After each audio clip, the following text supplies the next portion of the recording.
Padme Hum, Om Mani Padme Hum, Om Mani Padme Hum, Om Mani Padme Hum, Om Mani Padme Hum,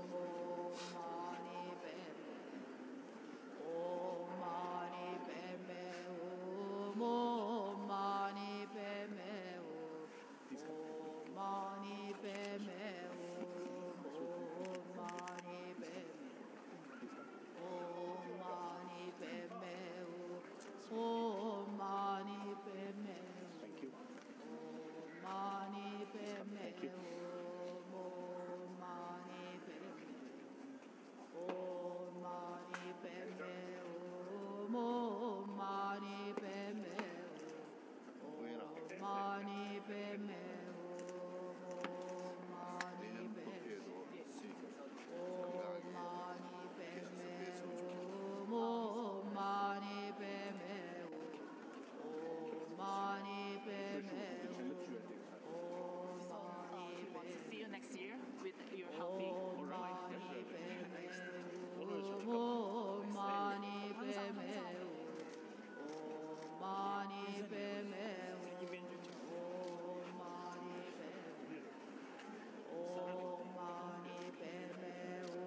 장추 샘촐림포체 막계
반항 개균지 개방방해발량 공매용두별완쇼 장추 샘촐림포체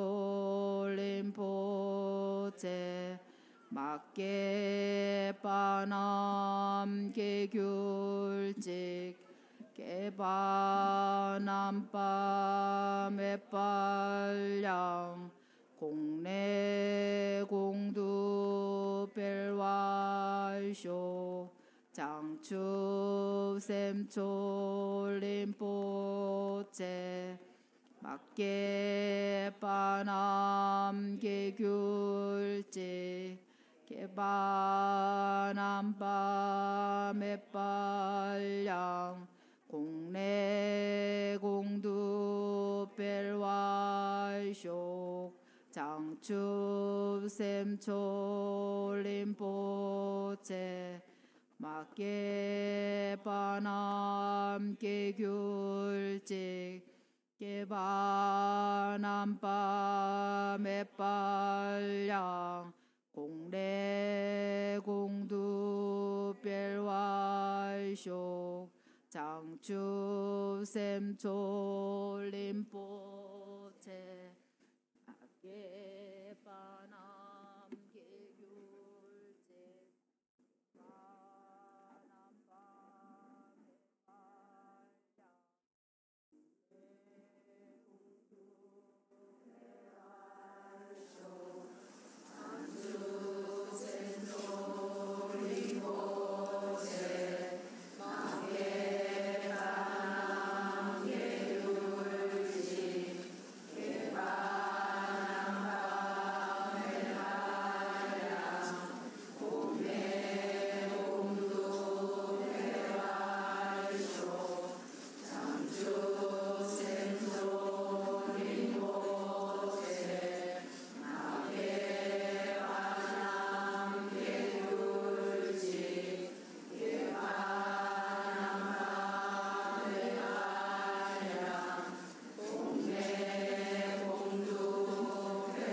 นะโมตัสสะภะคะวะโต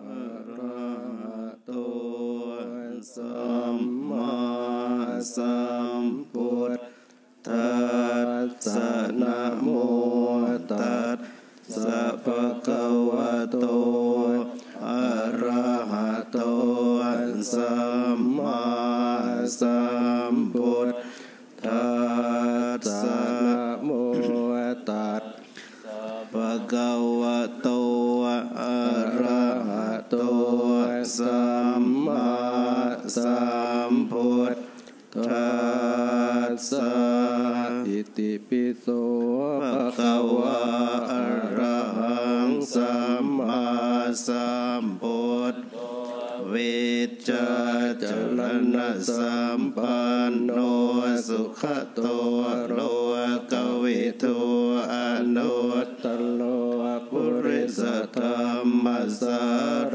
ติสัตตเทวมนุสสานังพุทโธภคะวะติสวากขาโตภคะวะตาธัมโมสันติติโกอาการิโกเอหิปัสสิโกโอปัญญิโกปัจจัตตังเวทิตาโพวินโยหิติสุปฏิปันโนภะคะวะโตสาวกสังโฆอุชุปฏิปันโนภะคะวะโตสาวกสังโฆญาญาปฏิปันโนภะคะวะโตสาวกสังโฆสามีจิปฏิปันโนภะคะวะโตสาวกสังโฆยติตังจัตตาริปุริสยุคานิอัตตปุริสปุคคลาเอสะภะคะวะโตสาวกสังโฆอาหุนายโยปาหุนายโยดักขินายโยอัญจริยกรณีโยอนุตตรังปุญญาเกตังโรกัสสติอเสวนาจะภารานังปันดิตานันจะเสวนาปุวจะปุวชนิยานังเอตัมมังคลมุตตมังปฏิรูปเทสวาโสจะปุเปจะกตปุญญาตาอัตตสัมมาปณิติจะเอตัมมังคลมุตตมังภาอุสัจจันจะสิปัญจวินัยโยจะสุสิกิโตสุภาสิตาจยาวาจาเอตัมมังคลมุตตมังมาตาปิตุอุปัฏฐานังปุตตตาราสสังฆะโหอนาคุราจักกัมมันตาเอตัมมังคลมุตตมังติ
거룩한 가르침에 기여합니다.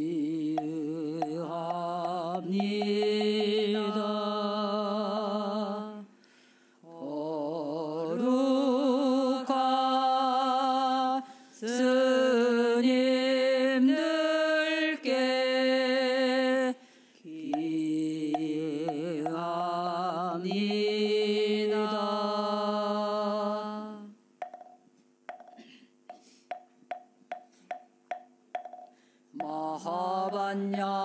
마하반야바라밀타 심경관자제보살 행심반야바라밀타 조견온 계공도일체고액사리자 색보리 공공보리 색즉시 공공즉시 수상행실력부여시 사리자시 제법공상 불생불멸 불고부정 불감시고 공중무생무수상행식 무한이비설신의 무색성양 미족법 무한계내지 무의식계 무무명영 무무명진 내지 무노사 영무노사진 무고진멸도 무지영 무득이 무소득고 보리살타의 반야바라밀타고신무가 무가의 고무유공포 원리전도 몽상 구경열반 삼세제불의 반야바라밀타 오득안육따라 삼약삼보리 고지반야바라밀타 시대신주시대 명주시 무상주시 무등등주 능제일체고 진실부러고설반야바라밀타주적설주아라제아제바라제바라 승아제모지사바 아제아제바라제바라 승아제모지사바 아제아제바라제바라 승아제모지사바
마삼제메제라 바르제 마제맹가 난게고 소소 랑제 예시제 마대소 예외 용라 차차로 년대시와 전노 근시 예제 예시 전세 강연 동로라 바마시 남신이 예시된 된로 자바마 가다야다 남베 토나온 남모 근데 나존데 년대 전주 선배 소제 상제 kiến 용달라 차차로 가게 되지는 저 가고 매버 개매버 샤버 매버 당매버 와매버 좀 다대되면 되면 저번에 제대로 저번 상제만 담보달라 차자로 가게 도생에서는 다와도 저번에 담배圈的 고담달라 차자로 Gautama, moved by his compassion toward the sacred Dharma to rid us of all misconceived views.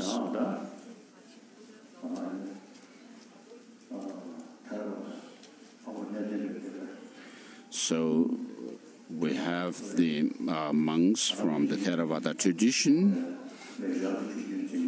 and also the Korean Dhamma brothers and sisters who are the followers of the Sanskrit tradition.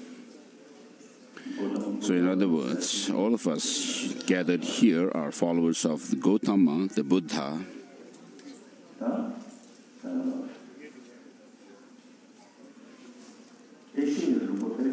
So almost all of Asia is the followers of the Gautama Buddha. So from India to Sri Lanka, Thailand, Burma, Cambodia, and so forth, the Buddhism spread, and also to Vietnam, China, Korea, and Japan.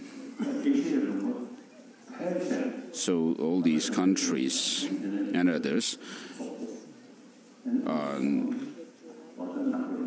in all these countries, the Buddhism spreads. And then there's also Mongolia. So, in other words, the whole of Asia, almost the whole of Asia, is the follower of the Buddha. There are many different religious traditions in the world. So, as I say, as I always say, all these religious traditions teach the practice of love. So when it comes to practicing love, practice of patience and tolerance, contentment, self-discipline, all these also are shared practices together with love. And therefore, all the world religious traditions are benefited by their respective religious traditions through their practice. But the difference is, as I said earlier, in Asia, in Asian countries, all of the Asian continent, the Buddhism which has spread there, Buddhism is different in terms of philosophical ideas, whereas in the case of most of the religious traditions, they believe in a creator God, whereas Buddhism does not believe in a creator God. The Buddha himself has said, "You are your own master." So what kind of experience, good or bad, you may have is dependent on your actions of body, speech, and mind. So it's in your hands. The Buddha himself has said that I have shown you the path to liberation, but liberation is in your hands. And therefore, though I have taught you or shown you the path to liberation and omniscience, but whether you attain that or not is in your hands.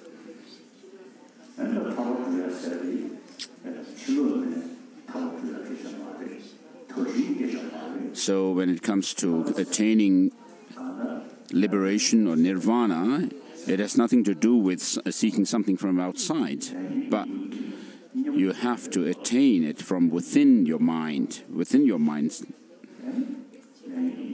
So because we are bound by karma and mental afflictions, we have suffering. So when you are free yourself from karma and these delusions, then that is the state of liberation that has to do with your mind. And these have to be overcome through the application of the antidotes. And therefore, we should understand that these defilements that are in our mind, that negativities and so forth, are something that can be overcome and eliminated from our mind, and also so that we reach liberation. And then also the residual stains, what are known as obscuration to knowledge.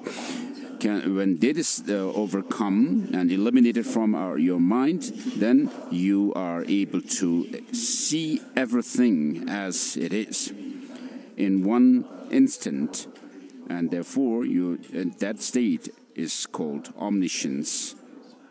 And so these two, liberation and omniscience, must come through your effort. As Uttara Tantra says, the Buddha's blessings radiate all the time, and the emptiness or the final nature of the mind of sentient beings and the Buddhas have no difference. And that's because the sentient beings have the Buddha nature, and therefore they have the essence of Buddha. And so what this means is the compassion of all the Buddhas radiates to all sentient beings all the time. And so the source of blessings from the Buddhas is always there. And then on the other hand, it also means that you have the potential for enlightenment within yourself. So, and then the emptiness nature of the mind itself also is within yourself. So that suchness or reality of the mind is always there, and with regard to emptiness, there's no difference between the emptiness of the mind of sentient beings and then those of the omniscient Buddhas. But the final potential for attaining Buddhahood is within ourselves, which is called the natural lineage or the Buddha or Buddha nature. So, in other words, all sentient beings have the final potential for that of attaining enlightenment, omniscience.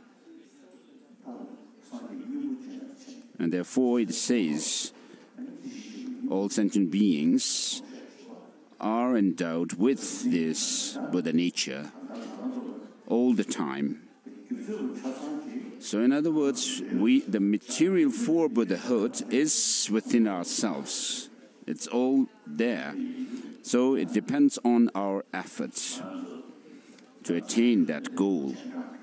So as followers of the Buddha, in the different countries of Asia, like Korea and so forth. So here we have the Koreans as the main disciple for this teaching. And then we have Vietnamese, Chinese, and Mongolians. And then the republics from the Russian Federation, Buryatia, Kalmykia, then Tuva. So these northern the places in the northern region of the world. So I met some Inner Mongolian people earlier. So one of my main teachers was from Inner Mongolia, Kumatup Chognyi.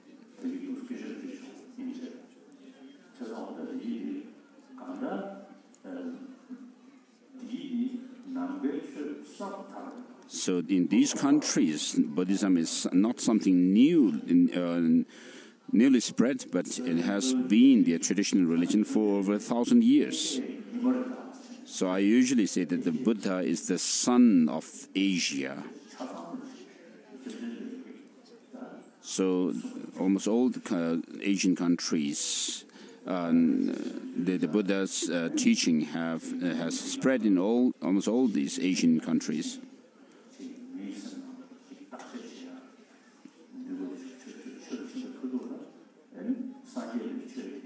So as people's the power to investigate into the nature of things increase, the intellect increase, then people tend to pay more attention to the teaching of the Buddha as well. And so, as traditionally followers of Buddhism, from the Buddhist point of view, we should feel that we are very fortunate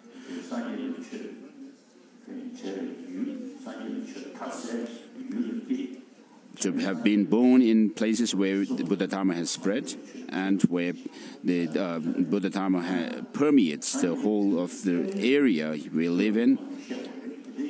And so the profundity or the specialty of the teaching of the Buddha must be understood through the understanding of philosophical assertions or ideas. And therefore, of course, we can keep our faith in the teaching, and also recite texts like the Heart Sutra, but that's not sufficient. Just having faith alone is not sufficient. What we lack is that of study of the teaching of the Buddha, considering the teaching itself as some kind of intellectual subject as well. So modern scientists, of course, has done lots of research on mind, the emotions, and in terms of psychology, and it's still developing further. But in Buddhism, we have a very profound and also detailed explanation of emotions and states of mind. And so the Buddha Dharma must shine through the understanding of these philosophical assertions and ideas. That must come and can happen through study of the Buddha Dharma. Therefore, I would like to urge you to pay more attention to studying the teaching of the Buddha. I myself, whenever I have spare time, I still read books on the scriptures and study the teaching. And therefore, I would like to urge you to study the teaching of the Buddha and understand that merely doing prayers and worshipping to the Buddha and so forth will not be sufficient. And therefore, it is important to go through the process of the triple process of hearing or studying, reflection, and meditation. Because when we talk about doing meditation without knowing anything on what we want to meditate on, you cannot do meditation. And therefore, you need to reflect on the teaching. For that, you need to go through study and listen to the teachings. And so through you who are here, I would like to send the message to others as well in your respective countries that it's important, as Buddhists, it's important for us to do study. So please pass on this message to your friends back home. And so we have been doing the 3-day teaching to the Korean devotees. And then from today, after the teaching, you will disperse to different countries and places where you came from. But although physically we may separate, we will still be together in spirit. And so I will never forget you. And so in your mind also, you should keep this spirit of being together. And so don't forget. So, teaching of the Buddha, on the whole, is for attaining liberation, nirvana. The main emphasis of Buddhism is that of attaining Buddhahood. So usually I say that the terms Mahayana and Hinayana are not good, because that gives some kind of idea of discrimination, or looking at the one as inferior to the other. And instead of using these terms, I usually call Pali and Sanskrit traditions. So the Sanskrit tradition also must have the Pali teaching or tradition as its foundation.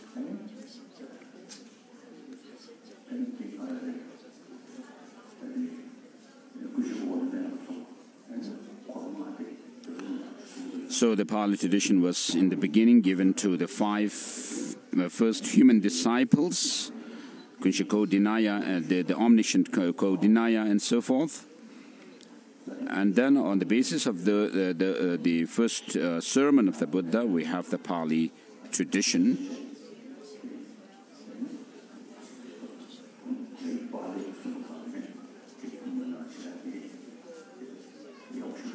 So, in the beginning of our teachings like this, I feel it very good to have the recitation in Pali, because the Pali tradition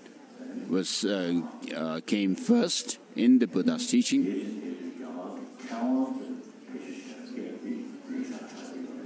And then, as Buddhism developed further, the scholars used Sanskrit as the medium of communication of the teaching of the Buddha. And then in the Nalanda tradition also, the Buddhism spread very widely, and the Sanskrit was used. The essence of the teaching of the Buddha in the Sanskrit tradition is bodhicitta, this altruistic spirit of enlightenment, within which we have the aspiring bodhicitta and then venturing bodhicitta. And so we are going to do the ceremony for aspiring bodhicitta. Master Tsongkhapa has said that bodhicitta is the foundation of all the great practices of bodhisattvas. And therefore, the bodhisattvas regard or consider this the cultivation and the practice of bodhicitta as the core of their practice, the heart of their practice. And so, in order to reach enlightenment, the omniscient bodhicitta is the foundation. Without bodhicitta, you cannot achieve it. If you have bodhicitta, you will be able to achieve omniscient state of Buddhahood.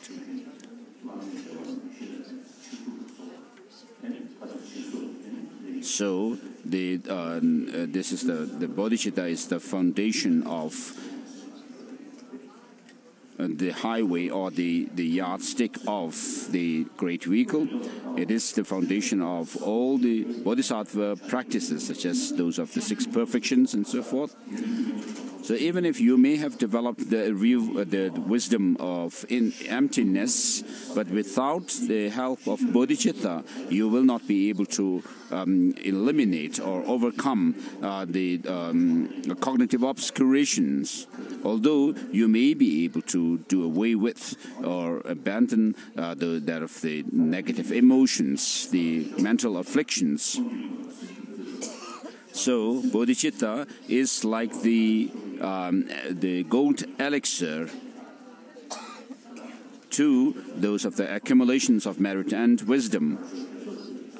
And it actually is that factor which gathers the huge amount of merit and wholesome practices.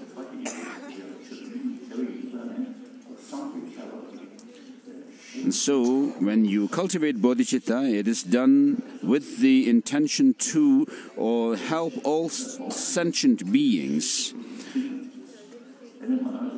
And therefore, the bodhisattvas consider the cultivation and development of bodhicitta as the core of their practice.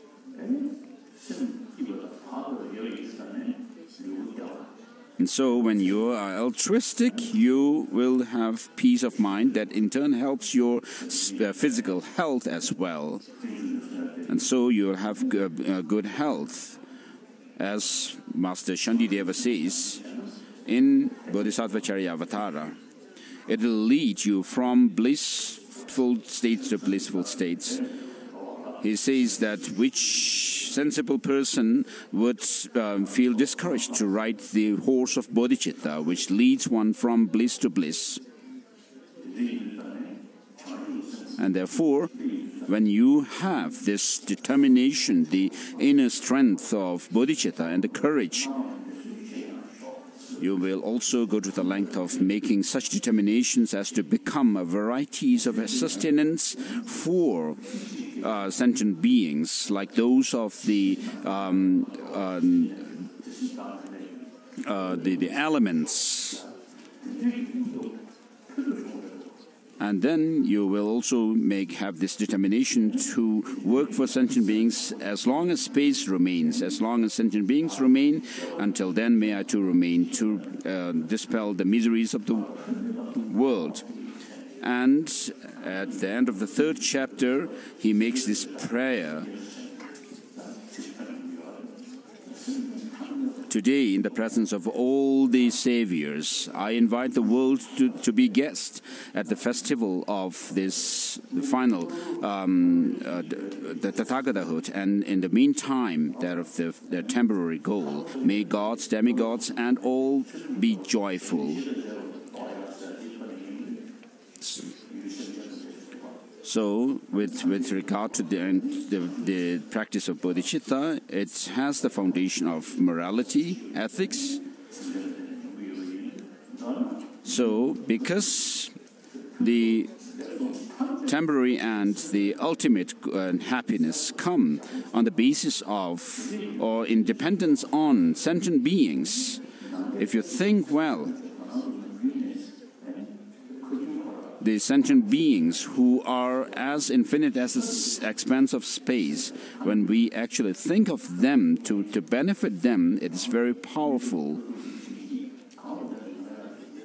So, the source of our temporary and ultimate benefit comes on the basis or in dependence upon sentient beings, and therefore you should be able to look at sentient beings and consider them to be your friends and not enemies. And therefore, as Bodhisattva Charyavatara says,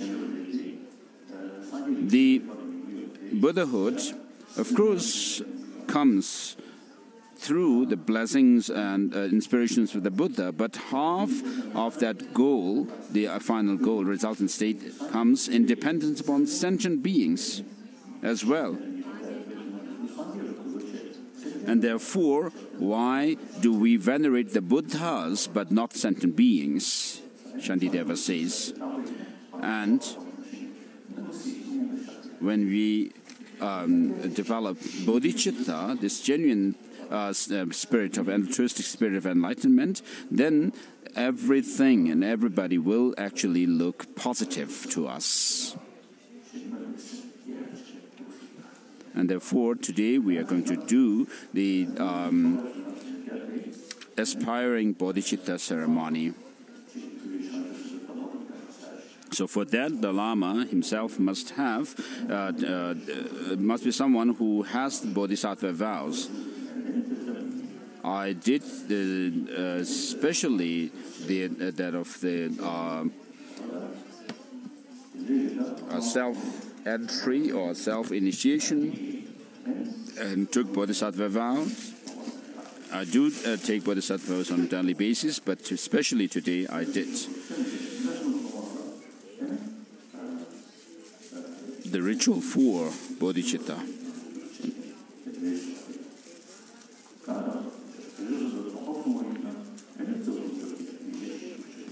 So when you take bodhisattva vows, Bodhisattva vows comprise of 18 root downfalls and 46 secondary infractions. So the main practice is to consider others, cherish others over oneself. If you can do that, the rest of the precepts of bodhisattvas can be kept without a hindrance.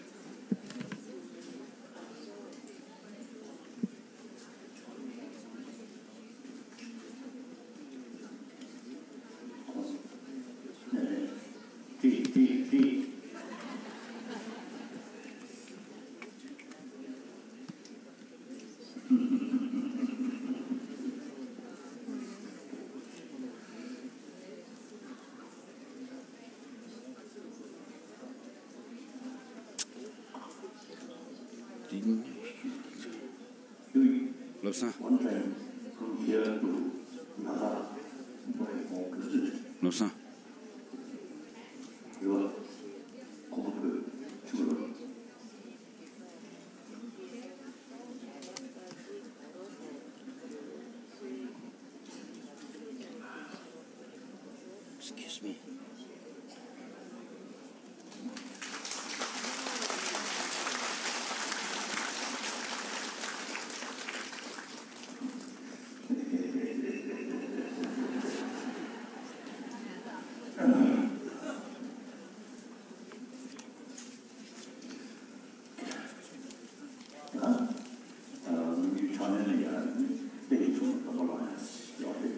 So there is a tradition of taking the bodhisattva vows in front of an image of a Buddha.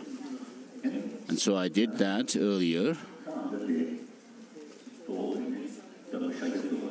So here, imagine the Buddha Shakyamuni to be Buddha himself in person.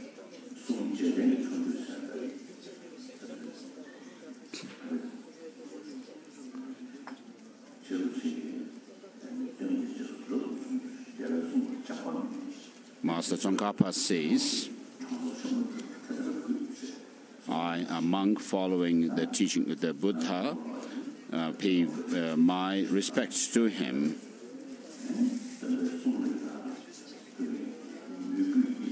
So you should have faith and conviction in the teaching of the Buddha, and which you have. So here, imagine the Buddha himself in person and surrounded by Maitreya, Bodhisattva Maitreya, Avalokiteshvara, Samandabhadra, and Vajrapani and so forth. In other words, the 8 close Bodhisattva disciples around whom Nagarjuna, Asanga and Vajrabandhu. In other words, the masters of the lineage of the profound view lineage and the extensive conduct lineage.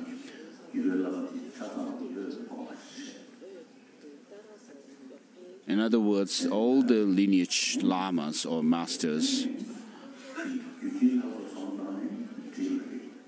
And also you may imagine and visualize the deities of the Tantric Mandala deities.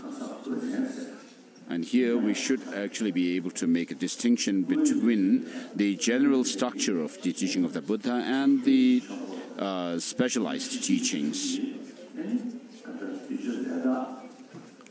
So with regard to perfection of wisdom teaching, for example, perfection of wisdom, it was given to people with pure karma, but it still comes under the category of general structure of teaching of the Buddha, whereas Tantra is specialized teaching.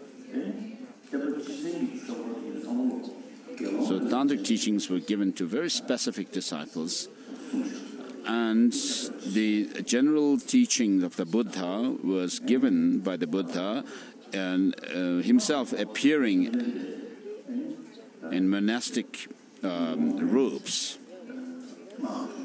whereas, except for few, but where the Buddha appeared in the form of a bhikshu, monk, but most of the tantric teachings were given by the Buddha himself arising into the main deity of the mandala. And so these teachings were not given in the general kind of a public. And so Nyengon Sungrapa was the one who has made this distinction between the specialized teaching and the general structure teaching. So he was a very great master. He may have lived about 2 generations ago.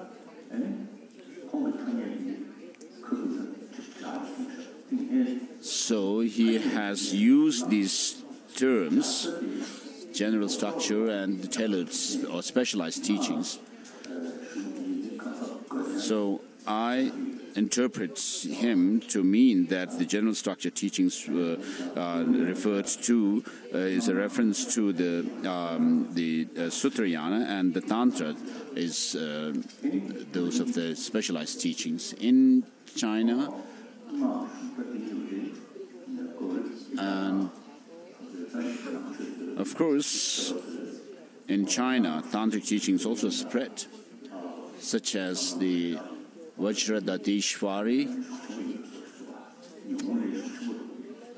This seems to be quite prevalent practice in China and also Japan.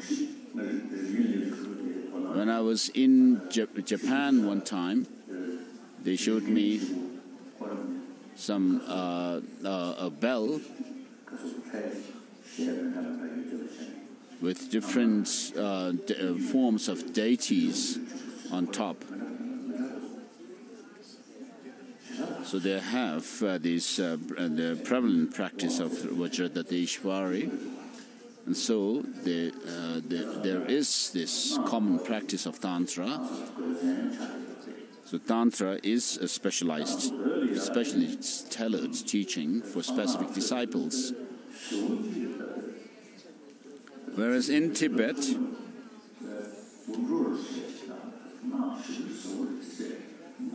people have considered or even talked about Tantra being very profound, and therefore most of the monasteries and nunneries in Tibet have tantric rituals or do tantric rituals, but I don't know how much understanding they have of the Tantra.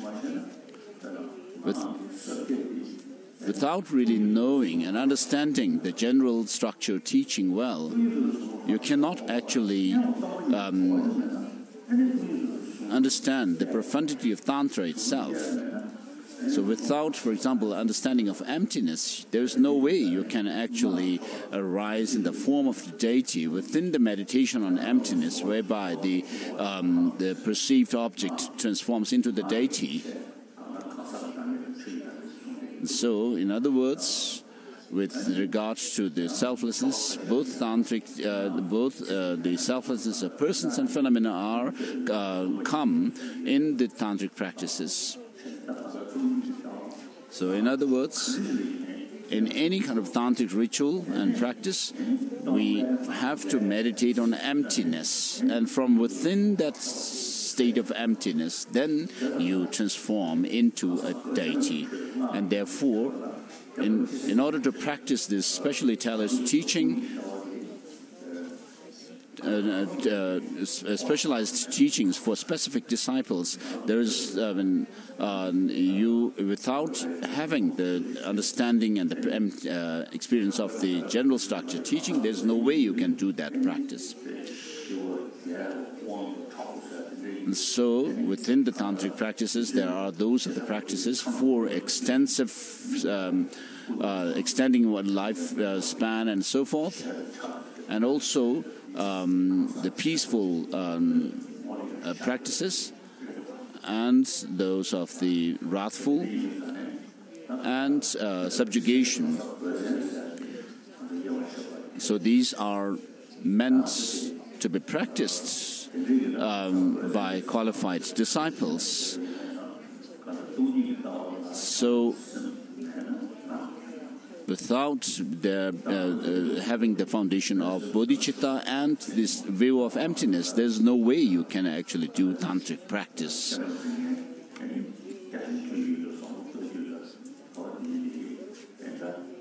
So, I don't feel comfortable to use this term, the lineage of blessings of the practice. So the main practices that we should do is the bodhicitta and the view of emptiness. Apart from this, there isn't some separate practice which we call the lineage of the blessings. So therefore, here, around the 8 Bodhisattva disciples, you imagine the Master Nagarjuna and Asanga for the profound and the extensive lineages. And then, traditionally in the past, we have these 6 ornaments and 2 supreme masters. But on top of that, I have added 9, including Buddha Palita, Chandrakirti, Viveka, Shantideva, and so forth. And so, because these writings of these masters are the ones which we study,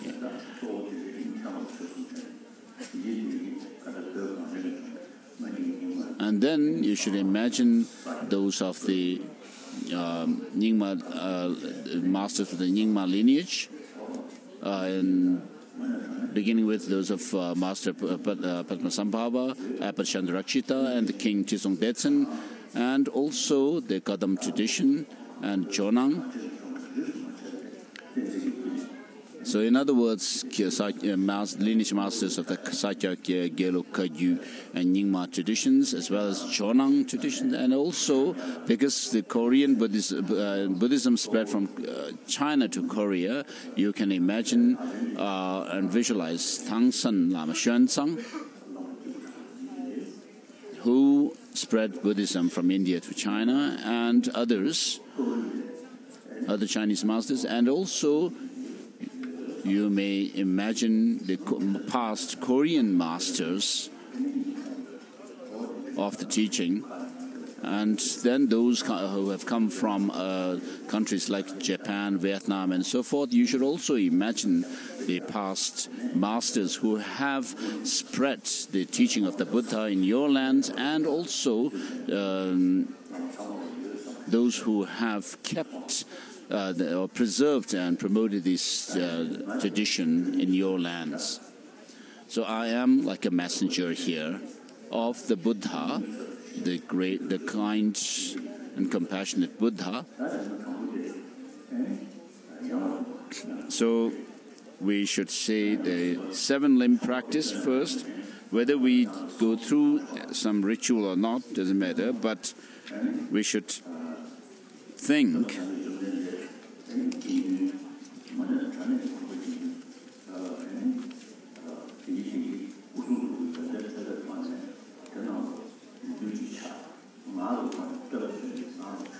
so remembering and the great qualities of the body, speech, and mind of the Buddha and Bodhisattvas and these great masters, make your prostration.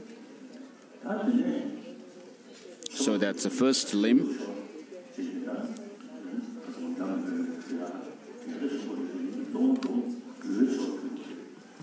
The main offering that you can make to the Buddhas and Bodhisattvas and Gurus is your practice.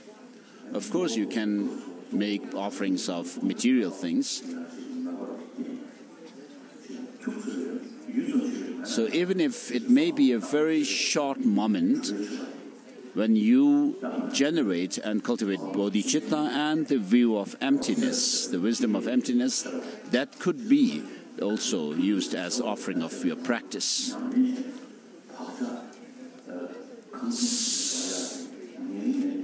So when you do these practices on a daily basis and leave imprints of them in your mind, and those become the source of your practice, offering of your practice. So far in our life, we have let ourselves be carried away by the negative emotions and then created the unwholesome actions. So many of them, even in dreams. And so all these which have happened through our undisciplined minds, these negative emotions, and because of this, you actually cause ruin to yourself and others, temporarily and in the ultimate sense. And so, from the depths of your heart, repent your negative actions.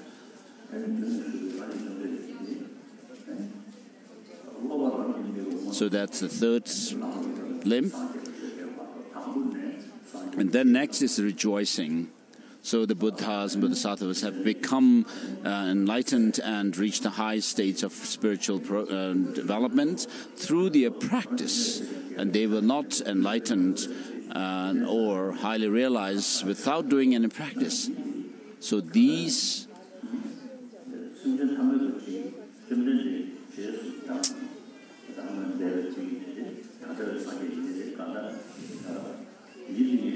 So whether it's the past Buddhas or the present Buddhas, they have actually looked up at the past Buddhas and tread along the spiritual path to enlightenment and omniscience and became enlightened.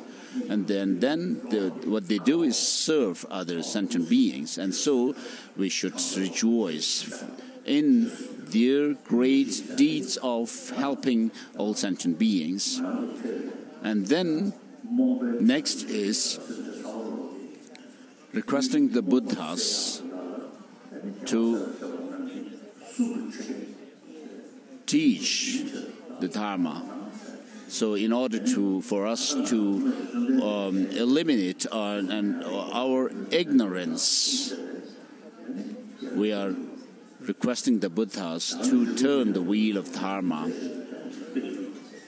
So what we have now with us are those of the teachings of the Buddha, the words of the Buddha, and the commentarial treatises. So these are the ones we have access to. And so if we really mean by what we are praying for, to teach, which is asking them to turn the wheel of Dharma, we must actually read these texts. So if we have, for example, suppose we have a vision of the Buddhas and masters like Nagarjuna and so forth, and ask them to turn the wheel of Dharma or to give us teaching, they may tell us, I have written these texts, there are these books, but you are not studying them. So these great, the classics or the great treatises must be studied by us. So through this study, then we should also, by engaging in the process of studying, listening to the teachings, reflecting on them and meditating, then we actually practice the teaching. So the past masters have left their teachings for us.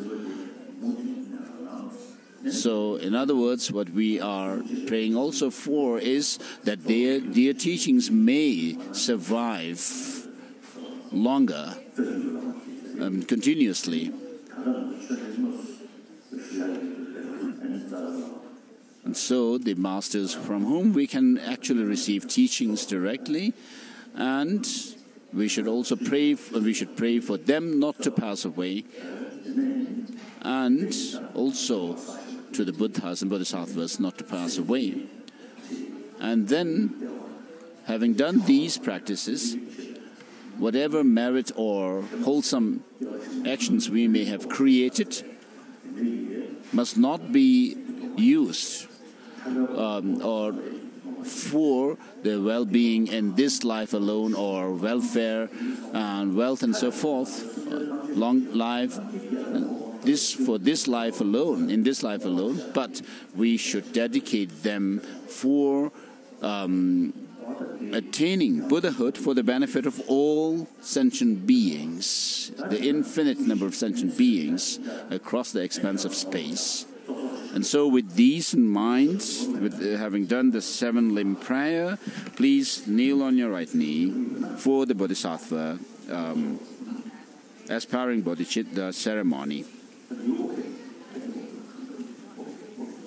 It's okay. For those of you who have bad knees or bad legs, you may keep sitting.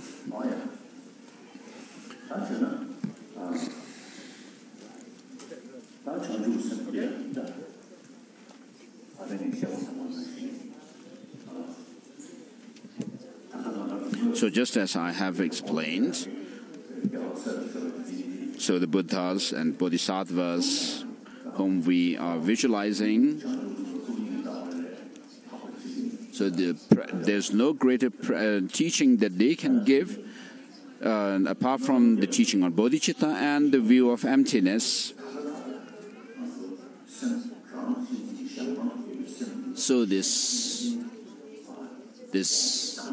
self-cherishing attitude that we have should be transformed into that of cherishing others. It should be switched with cherishing others over oneself, and you should intend to become a Buddha for the benefit of all sentient beings, and also see that whatever there are, all these things that you see around yourself, the actions and so forth, are like illusion, like a dream, and nothing whatever has any essential independent existence.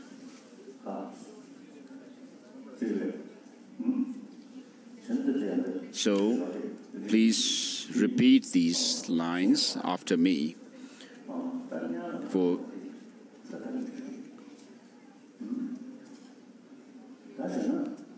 So the Buddhas and Bodhisattvas before us are the teachers to us for the practice of taking refuge. And so their experience of the Dharma within themselves is their actual refuge. So the actual refuge comprises of true cessation and the true path. The path referring to the understanding of emptiness, insight into emptiness.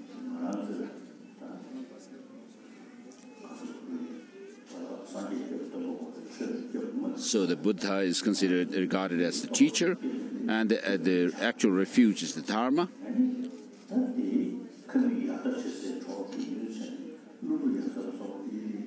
So for us, whom we look up at are those of the great masters like Nagarjuna and his disciples and followers. And so who actually studied the teaching of the Buddha, integrated them into their own mind stream, and realized the teaching within themselves. And so these are our Sangha. So we actually make the determination that we will train ourselves in their footsteps as well. And so we take refuge in the three jewels first. The Buddha as the teacher, the Dharma as the actual refuge, and the Sangha as our assistants. And then you confess your wrongdoings, and then rejoice in the merits of all beings. So even if you wish to fulfill your own interest, there's no greater factor than bodhicitta. and to fulfill the wishes and desires of others also, there's no greater factor than bodhicitta. And so in this text that we will go through, we would say, in order to fulfill the aims of oneself and others, I shall develop the mind of awakening, or bodhicitta. Having developed the spirit of higher enlightenment, I shall invite all sentient beings as my guests. So, considering all sentient beings as your guests or your friends, and not discriminate against some, considering them to be your enemies. So even those who harm the Dharma and sentient beings are actually the objects of our compassion. And therefore, you consider all sentient beings to be your guests. And then say, I shall delightfully enact the supreme enlightened conduct. Which means that you are going to follow this bodhisattva practices, such as the 6 perfections and so forth. And then, so this supreme, delightful, enlightened conduct, which brings only benefit, and which also induces great delight and courage, inner strength within yourself, which doesn't cause any inconveniences to oneself and others.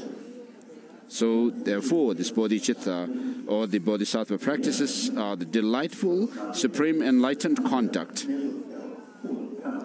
So, for the temporary and ultimate benefits of sentient beings, you say, may I become a Buddha to benefit all sentient beings.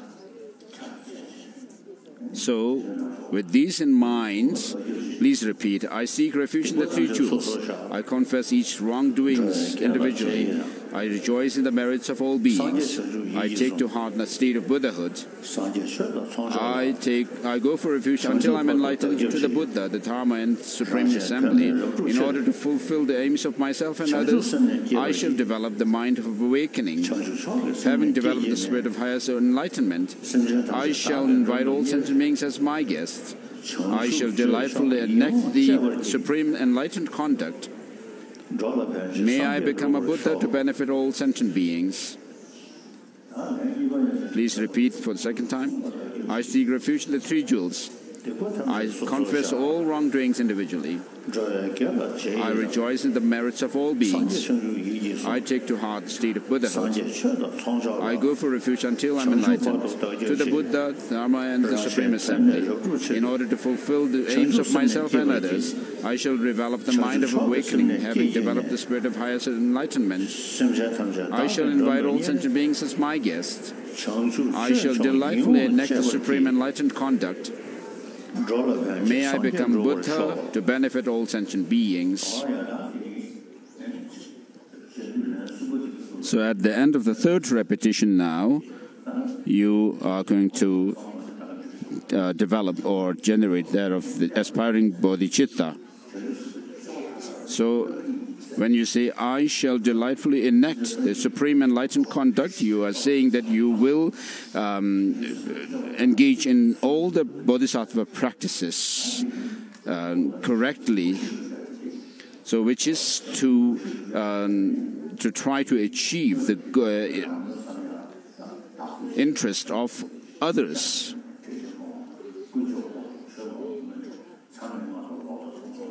So the bodhisattva vow or precepts comprise of 18 root downfalls. As we say in the 6th session Guru Yoga,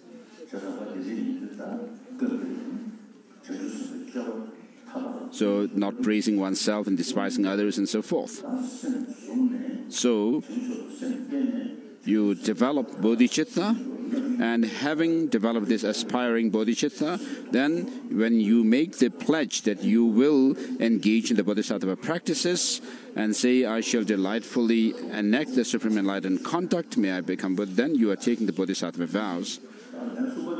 So, at the end of the 3rd repetition, when you say, may I become Buddha to benefit all sentient beings, as I have done the self-initiation earlier and taken the Bodhisattva vows, imagine that you have received the Bodhisattva vows just as the one I have generated. So repeat, I seek refuge in the three jewels. I confess each wrongdoings individually. I rejoice in the merits of all beings. I take to heart the state of Buddhahood. I go for refuge until I am enlightened. To the Buddha, the Dharma, and the Supreme Assembly. In order to fulfill the aims of myself and others, I shall develop the mind of awakening. Having developed the spirit of highest enlightenment, I shall invite all sentient beings as my guests. I shall delightfully enact the supreme enlightened contact. May I become a Buddha to benefit all sentient beings.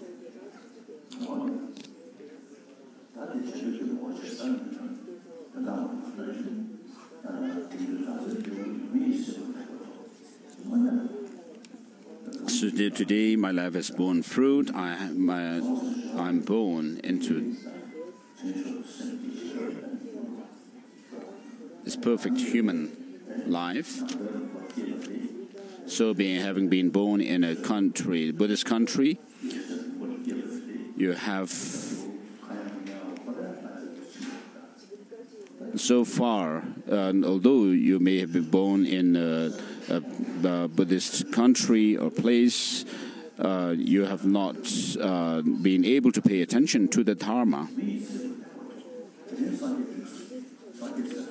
So now you have actually made this human life something meaningful.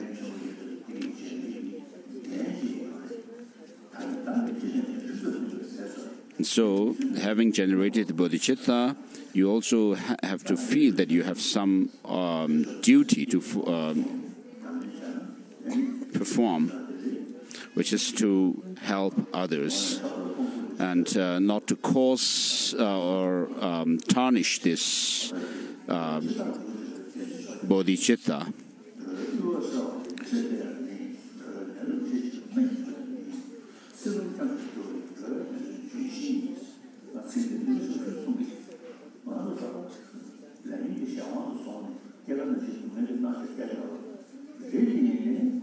So though we are overcome with all kinds of negative emotions and karma, but when you generate bodhicitta within yourself, this bodhicitta is like a tree which gives you shelter while you are fatigued on the path of samsara. So there is no greater factor to accumulate merit and purify your negativities. This bodhicitta is like the great sun dispelling our ignorance, and it is the butter churned from the milk, from the ocean of the milk of Dharma.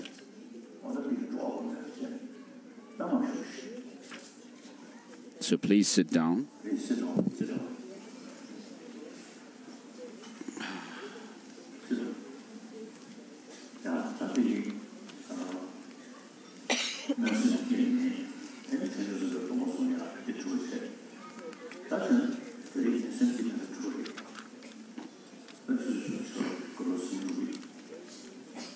So with this, we're done with the bodhicitta ceremony, and it's almost 10:30 now.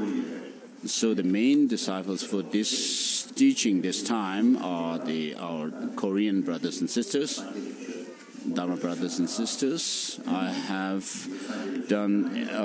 given introductory teaching on the teaching of the Buddha.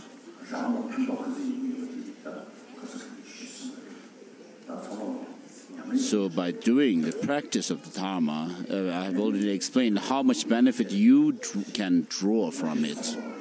And so, tell your friends, all your friends, to have a good, warm heart. So my first commitment that I have is to promote love and compassion. Because if we are compassionate, then there will not be we will not be abusing others, and there will not be wars and battles, killing one another. And so, even the scientists today say that the basic human nature is compassionate. So the reason is because we are social beings. And to survive as individuals, we have to depend on the community. And then, right from the beginning of our life, we are actually nurtured by our mother's love and care. And then my second commitment is religious harmony, bringing harmony among the religious traditions. And then third commitment that I have is the wisdom knowledge that we have received from India and preserved them so far is something that can actually benefit the whole world. So during these few days, what I have been teaching you is something that I studied since my childhood, this Nalanda tradition, the knowledge and wisdom tradition that we have received from Nalanda, which I have shared with you. So this is also something that is beneficial to the whole world. And so you should be able to also tell your friends that this the Buddhist tradition that the Tibetans have is something that can benefit the whole world. And then my fourth commitment is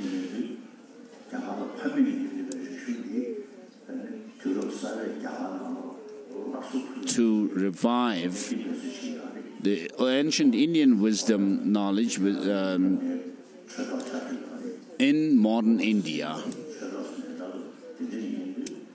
So as whether you call yourselves my disciples or, in other words, my Dharma brothers and sisters, keep these in mind and try to help the Tibetans.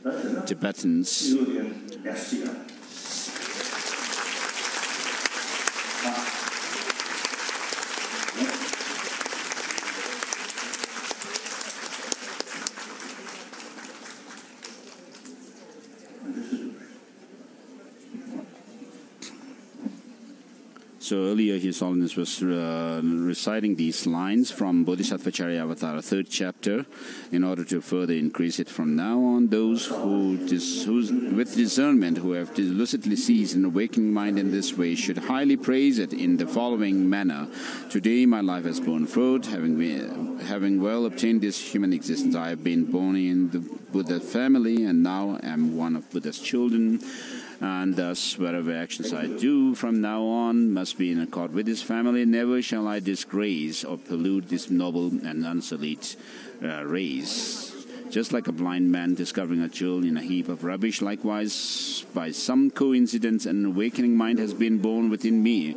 It is the supreme ambrosia that overcomes the sovereignty of death. It is the inexhaustible treasure that eliminates all poverty in the world. It is the supreme medicine that cures the world's diseases. It is the tree that shelters all beings wandering and tired on the path of a conditioned existence. It is the universal bridge that leads to freedom from unhappy states of birth.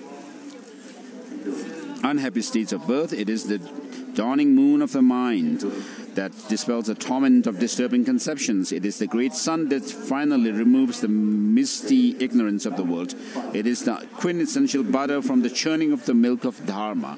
For all those guests traveling on the path of conditioned existence who wish to experience the bounties of happiness, this will satisfy them with joy and actually place them in supreme bliss. Today, in the presence of all the saviors, I invite the world to be guests at the festival of this, the final attainment of Tathagatahood